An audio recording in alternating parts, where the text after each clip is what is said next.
Hello, my amazing babes, and welcome back to my channel. It's your girl, Amber the Baddie. And if you are ready to reprogram your mind, change your life, and truly live your best life, this is exactly where you need to be right now.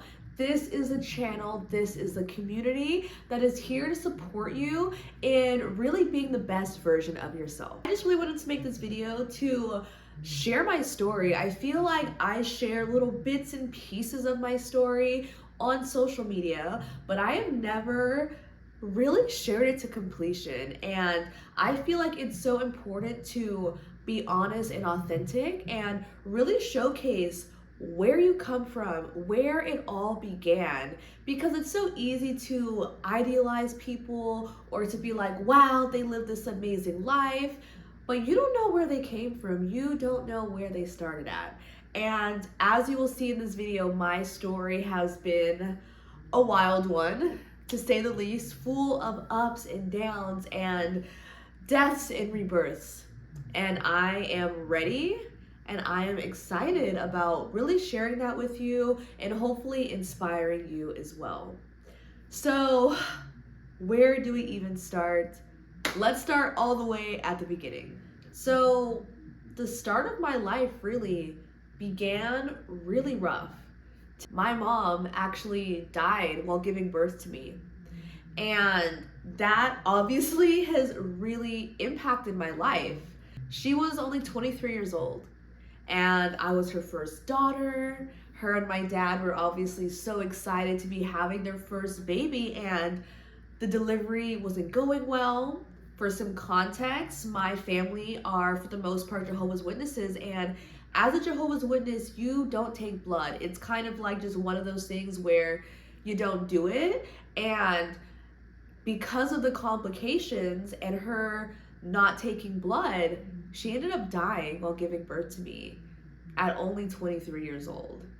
And I can't even imagine how heartbreaking that must have been, especially for my dad, but for all her family and her friends. Being 23 years old, you are so young, ready for one of the best moments of your life, and you end up dying. And that has always really stuck with me. And, you know, I do have to say, like, I admire my mom so much for believing in something so strongly that you are willing to die for what you believe in. And I really feel like I have a lot of that energy just in my genes, in my body. I've really been transferred that, like, full devotion, this is what I believe in energy, but still, nonetheless, very heartbreaking. And growing up when I was young, of course, me and my dad had a really strong connection. Obviously, you know, I'm sure he sees a lot of me or a lot of my mom in me. And we were just so close. I always felt like he really got me and he understood me. I totally put him on the platter. Like, I was such a daddy's girl. I remember I would get told stories that, like, I would be like, I'm gonna marry my daddy. And I was just so in love with this man. And when I was about 3 years old, he ended up marrying my stepmom. Honestly, I see her as my real mom. She's really the only mother that I've ever known. And I don't really even remember a time where she wasn't there. So I consider her my mom, but just for the sake of confusion, I'm gonna call her my stepmom. And they got married when I was 3 years old. And I don't remember that much from being little, but I do remember that they would sometimes fight, they would have arguments. Like, I didn't really comprehend what it was about or anything, but I knew there was sometimes that friction. And I knew that when my mom would get mad at me, my dad would come in and, like, protect me and defend me and be like, no, you're not gonna hit her. And I just remember him being this, like, very protective person in my life. And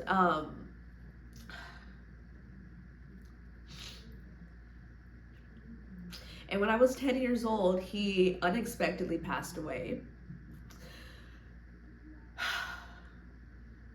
And that was really hard. It still is, as you can see. And it's been one of those things that has really defined me as a person. Being so young and all of a sudden just losing the person that you love most.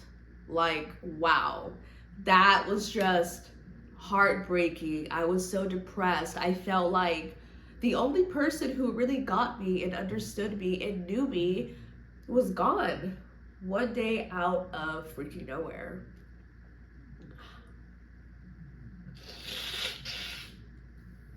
And my stepmom's a really great person, but we clashed a lot growing up. And that was also super hard for me. I always felt super misunderstood. I felt like I was always being judged, especially being like a Jehovah's Witness and being raised in like a religious household. That alone has a lot of, I almost want to say trauma come from it. Like there was a lot of blessings for sure that came out of being raised a Jehovah's Witness. I feel like I have good morals. I'm super nice. I connect with a lot of different people. I'm very respectful. I know how to speak. I'm very smart. I learned a lot of like reading and public speaking. I used to knock on doors and, do you want a Bible study and talk to strangers? And I have like no fear of rejection. Like there are so many great things that I learned. But at the same time, it's like, I always felt so trapped. I always felt like I couldn't really be myself. Especially being raised with like, this is bad, this is good. And I'm an Aquarius, so I am a free spirit, I'm a rebel. I am very strong about my beliefs and what I don't believe. And it's like, okay, so I can't celebrate birthdays, but why? I think it's stupid. And if I thought something was stupid, it's like, why am I doing this? And it always was just something that was like, you have no choice. As long as you're living in my house, you're gonna go to church. You're gonna do that. So many rules, so many just ways of thinking that you are just given. It's not like, hey, how do you feel about this? But like, this is what it is. This is right and this is wrong. And growing up like that definitely like was hard because I felt like a lot of the people and the adults around me, like, they could tell that I wasn't in it. They could tell that my heart wasn't there, but they wanted me to and they expected me to. And I remember being young and someone literally telling me, like, one of my friend's dads, he literally told me, Amber, when your mom and dad are resurrected and in paradise, what do you want me to tell them about why you're not here? And shaming me and using my parents' death as a way to guilt me into doing what the religion says. And it's like, I always knew that was so wrong. And I wasn't happy. And I had so many different personalities. I was one person with my family, one person at church, one person at school, another version of myself by myself. And it's like, on top of just being a teenager and trying to figure out who you are, I just had so many different personalities and I really didn't know who I was. And I was just not happy. Like, I didn't have the worst childhood, like we had food on the table, money wasn't a problem, we got to travel, we had nice things. But behind the scenes, there was like a little abuse. Like my mom used to really yell at us and, she would call me a bitch and a slut and just say a lot of really hurtful things that, especially now growing up, it's like, I know you didn't mean it, but when you're 12, 13, 14, 15, 16, hearing these things, like, it's not okay. And that's emotional and verbal abuse. And that's really was what my life was like. And I fucking hated being home. I hated going to church. School was the only place that I really kind of enjoyed myself because I get to just be whoever I wanted to be. And I remember being 15 and being like, you know what? I want to get emancipated. I want to live by myself. I don't want to do this. If I have to work a job, I don't care. I will do what I have to do. Now, I never ended up getting emancipated. I was just longing for the day that I could just move out of the house. And I had always been a very flirty, sexy type of woman. That's just literally who I've always been. And especially being raised a Jehovah's Witness and already having this energy and boys liking me and me obviously liking the boys. Like, it was just always just like, people in the church would be like, oh, she's the rotten apple. She's the one that we don't really want our daughters hanging out with because she's the bad influence. Which, like, honestly, I still don't think that I was. Like, my other friends had sex, smoked weed before I ever did.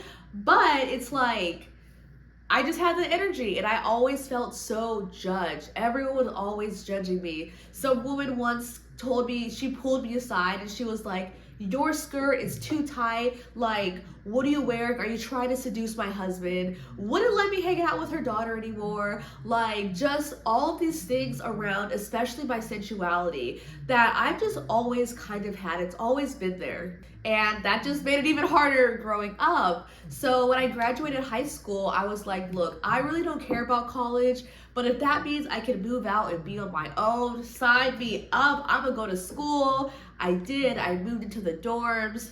Great. One of just such a beautiful time for me, of like that first time of independence. I was just fully independent. I was going to school. I was working 3 jobs to pay for school. I didn't even care. I will work as hard as I need to work. I am free. I can do whatever the fuck I want. And that was just such a beautiful time. And at the end of my semester, there was this program to go backpacking for the summer in Australia, learn about the animals, the plants, and I was like, yes, I want to do this. But I did not get accepted into that program. But being the person that I am, I was like, okay, well, if I can't go with y'all, I'm just gonna go by myself. And I found this tour group, and I went to Australia by myself for 30 days at 18 years old. That changed my life. Being in a new country where nobody knew you. There was nobody from church seeing you at the grocery store. Your parents and your family wasn't there. Your friends from school, nobody knew you. Nobody knew anything.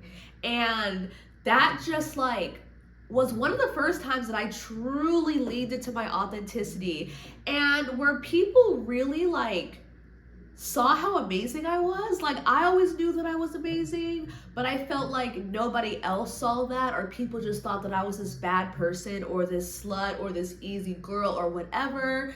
But like going there, I was so welcomed. Like, people of all ages and genders like truly like showed so much love for me. And I was like, wow, this is so refreshing. I need more of this. How can I travel even more? And when I came back home, I was like, nope, I don't want to go to school anymore. I don't want to be a teacher. I'm going to go to school online so I can still travel. And I'm going to get my degree in business, because I've just always been an entrepreneur. That's always kind of been my thing. So I did that. And in the meantime, I was still working my 3 jobs, saving up as much money as I could to travel. But at some point, I was honestly kind of overworked. I was like, man, 3 jobs and not really making that much money. The voice came in my head one day that was like, you should quit your job and become a stripper. And I was like, I should quit my job and become a stripper? That's a weird thought. But that thought just kept lingering, and I started doing my research and watching documentaries. I had one of my friends take me to my first strip club, and I got to talk to the girls, and I watched a bunch of YouTube videos and took pole dancing classes. And after like 5 months of like toying with that idea, I finally did it, and I went to audition, and I got hired. My first 2 days, I made like 50 bucks each. But my 3rd day, I made $900 freaking dollars. It was a Monday night, a random Monday night, and I made $900. I had never held $900 in cash in my life. That was like, I could still feel the chills of like, my life is about to change right now. And I ended up quitting my jobs. I was dancing. I was having the best time of my life. Like, going to all the raves, going shopping, getting my weave done, my lashes, my nails. Like, I bought a car. I was literally doing whatever the fuck I wanted to do. Like, I was like, I'm an adult. I got money. I can do whatever I want. Like, my other friends were sometimes struggling, and I'm like, I got you, girl. Dinner's on me. I'll pick you up. I'll buy your ticket. And it felt nice to just be independent and not worry about money, and feel like I had full freedom. Like, I really felt like I could do anything I want. Whatever I want to do, I can have it, I can do it, I can go anywhere. And that's a powerful feeling to feel at 18 years old. Me and my friend moved into a place together. I had a boyfriend. I had some best friends. Things were just going so great until they weren't. And after about a year of that, Found out my ex was cheating on me. Me and my best friend who I was living with, I ended up having to sue her for not paying rent for a few months. Me and my best friend ended up having falling outs over them, borrowing money and not giving it back and talking trash about me. And I was like, you know what? Fuck all y'all. I am out of here. And I sold most of my things. I bought a one-way ticket to New Zealand and I just left. I fucking left. I had probably like $10,000-$15,000 in my bank account. I had no plans, no place to stay, nothing except pure adventure in my heart. And when I got to New Zealand, I was just like, oh my God, I'm in a new country. Like, such another great time of my life. And I ended up dancing in New Zealand. So I probably danced for like maybe a month and a half. I made like $10,000 working there. I ended up buying a really cute camper van and I went solo adventuring by myself. I was going around the islands, going hiking, going on abseiling, canoeing, kayaking, skydiving, like all these fun things that I wanted to do. And on New Year's, I went to this festival and that is actually where I met my husband, which is another moment where my life just changed. We were on the dance floor. His friend had this fucking beard just drenched in glitter. He introduced us and I just felt safe with him from the start. Like, he is so sweet, wasn't trying to fuck me, was just such good vibes. We got along so well. We didn't kiss, we didn't hook up. We just exchanged Facebooks. And it's like, hey, when I get to your city, let's hang out again. And then I left and we kind of went our separate ways and I continued on my travels and I healed so much. Like, that was my first time truly being alone with nobody, just me, my van, and doing whatever I wanted to do. And that was just like such a cool time. Like, I had some sugar daddies. I was getting flown to nice islands. I went to Japan. I was really living my best life. And I finally made my way all the way down to Queenstown in New Zealand. I met up with Shu. We were like, oh, let's just go to a bar, get a drink, catch up. And it was just love, y'all. Like, we just have this connection that's undeniable. And I was only gonna be in Queenstown for 2 days and I already had my flight booked. I think I was leaving like a month, like a little bit more than a month from the time I got to Queenstown. I was only gonna be there for one night and I ended up staying literally till the rest of my trip was over. We stayed together and it was just, I love him so much. It's such a cool feeling being young and so in love and on vacation, but I knew my time was ending. I already had my flight home. So when it was that time to go, it was like, I have not had enough of you. You obviously haven't had enough of me. So what next? And we were doing a long distance relationship for a while. And during that time, like, I would go to California, dance for a month or two, then we would go to Bali for 6 weeks, come back home, dance for another month, going to Europe for 3 months, coming home. Like, I think I was traveling for like 9 months out of the year. We went to 12 countries. We met up all over the world. It was so fun, so amazing. Went to festivals everywhere. And we decided, like, yo, I love you. Like, let's get married. I want to live in the same country. Like, let's freaking do this. So we ended up getting married in Vegas. Not like spontaneous, I'm drunk, let's get married in Vegas. It was planned, of course, because we got married by Elvis, one of my favorite men in history. Love Elvis, which is why I had to get married by 2 of them. 2 Elvises. So much fun. So Shu, my husband, he is from Amsterdam and he's also a traveler, very free-spirited, and he was living in New Zealand for 5 years. And we ended up moving to where he is from, which is in Amsterdam, for about 2 years while we were waiting for his visa to come back to the States. During this time, especially the first couple of months when we moved to Amsterdam, my visa wasn't sorted, so I wasn't able to work for about 3 months. And during that time, that's when I first heard about manifestation. I started getting into meditation, really into personal development, and really just working on my mindset. I had nothing else to do but work on myself. And I was part of this manifestation babe Facebook group, and I ended up connecting with this amazing woman named Amina. She was also living in Amsterdam, and we are both Black women from the United States into manifestation in Amsterdam, and we're both stoners. Like, that's just a friendship, a perfect friendship right there. And she honestly changed my life in so many ways that she probably doesn't even know. Like, having someone where you can really be deep with and talk about childhood trauma and manifestation and overcoming your limiting beliefs. Like, I never really had a person like that where we could go deep and we were really on that same journey at the same time in the same country, which is just extra special. And she ended up taking me to my first yoga class. She taught me about drop shipping, which is basically where you buy things on AliExpress and you make your own website and sell it for like 3 times the price. I did that. I actually started a business called Rave Babes, which was a rave clothing company. And y'all, I went all in. I had a website. I had, a social media. I think I grew our Instagram to like 4,000 followers in like 4 months. I had photo shoots. I was selling products. I was running ads.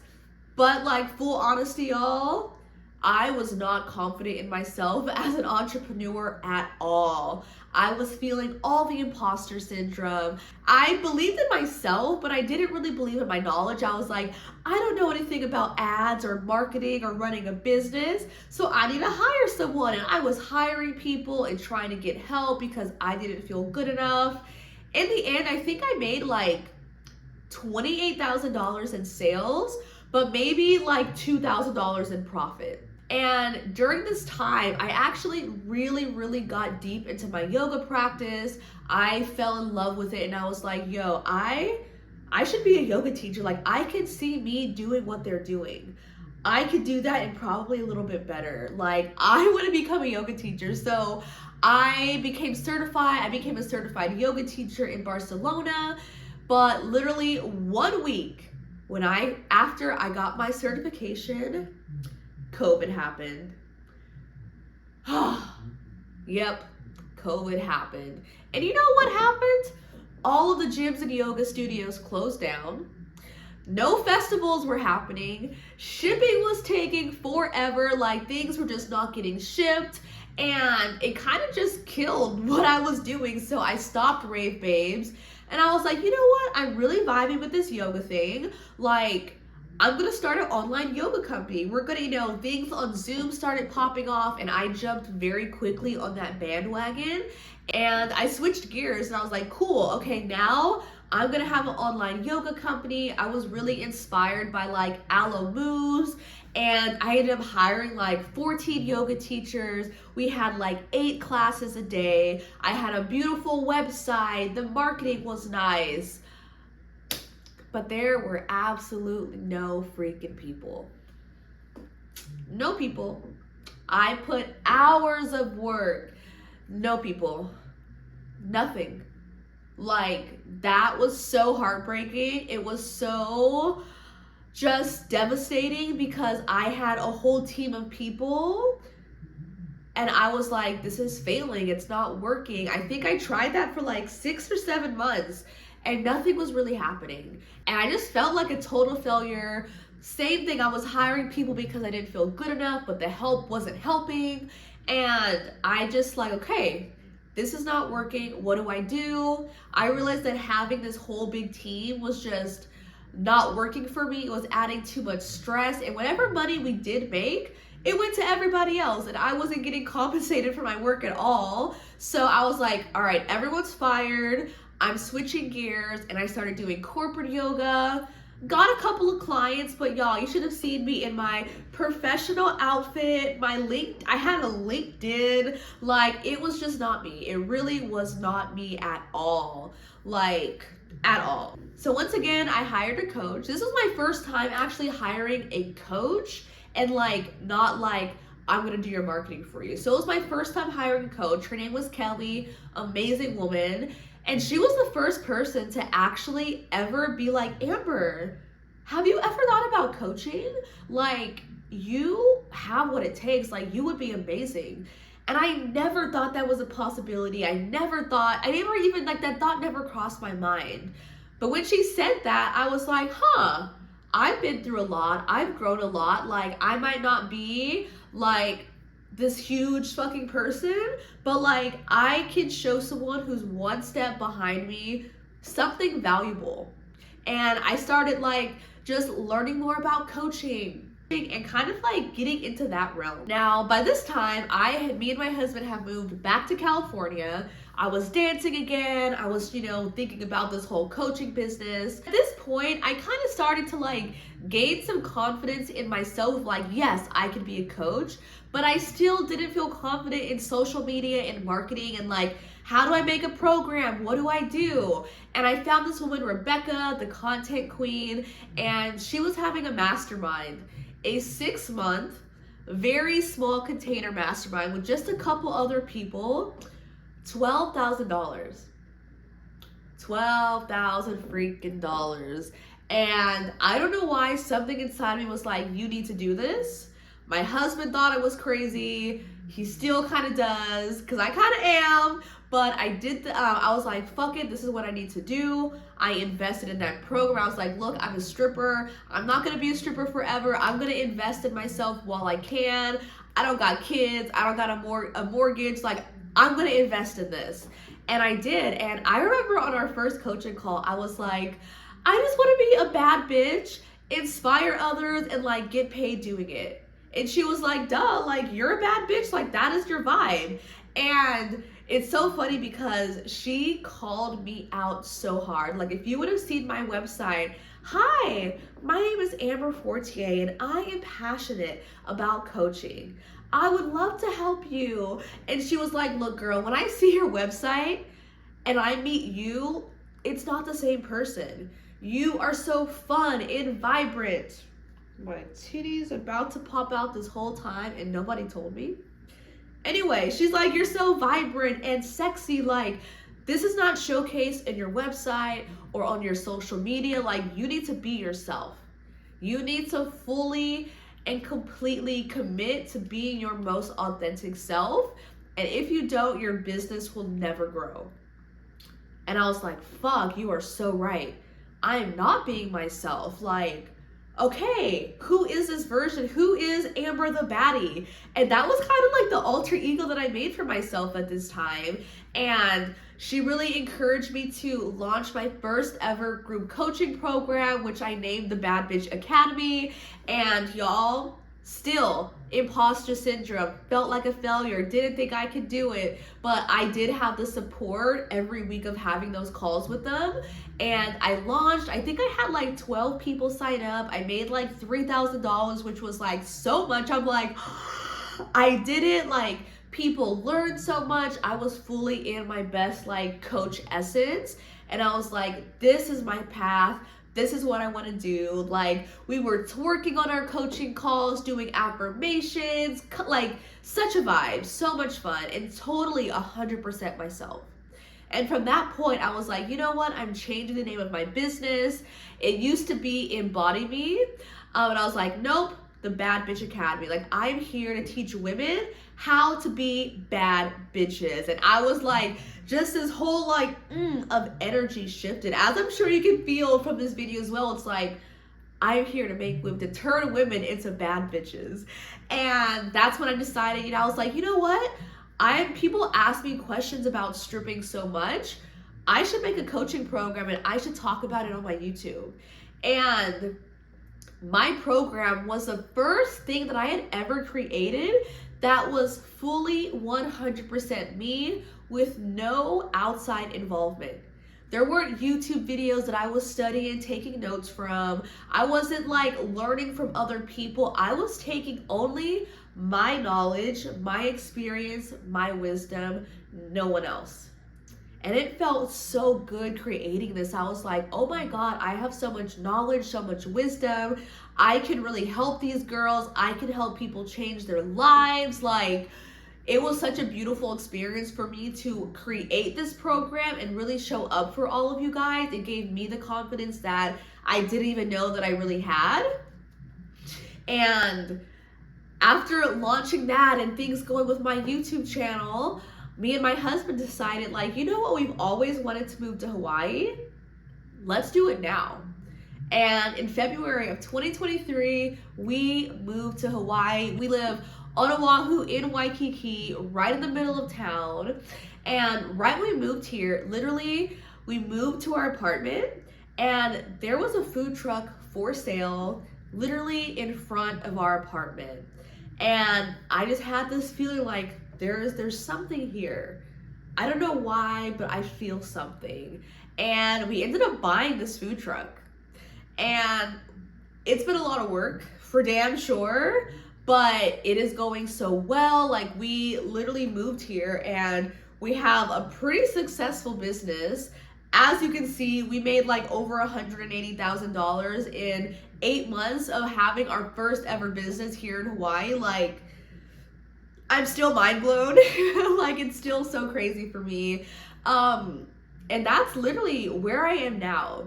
And it's so interesting, like, as you can see from my story, it's like, I've been through a lot, but I've also achieved a lot.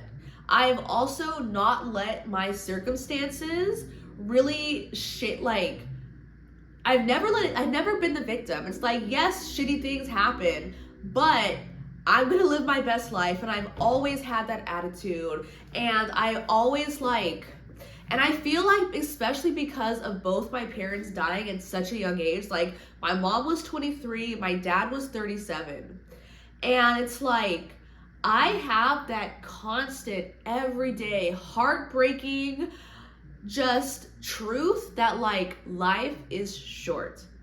You are not guaranteed another day. You are not guaranteed anything. Just because I'm young doesn't mean that I have all these years to live. Just because I'm healthy doesn't mean that something cannot randomly happen to me. And because of, like, knowing that and experiencing it, I just refuse to hold myself back. I'm like, I literally am older than my own mother. My husband is older than my dad was when he passed away. And it's like, our lives could be over any day. So I am not going to take anything for granted. I'm not going to hold myself back. I'm not going to let my insecurities and my doubts stop me, because, like, I don't have time for that shit. I'm going to live it up to the max while I'm here. And I also, like, just really want to talk about, like, the power in changing course and adapting. Like, as you can see, I have made so many pivots and, like, let's try this. It's not working. Okay, what about this? That didn't work. What about this? And it's like, I'm not afraid to change courses, to try something new, to fail, to try again, because every single one of those experience, oh my God. Oh.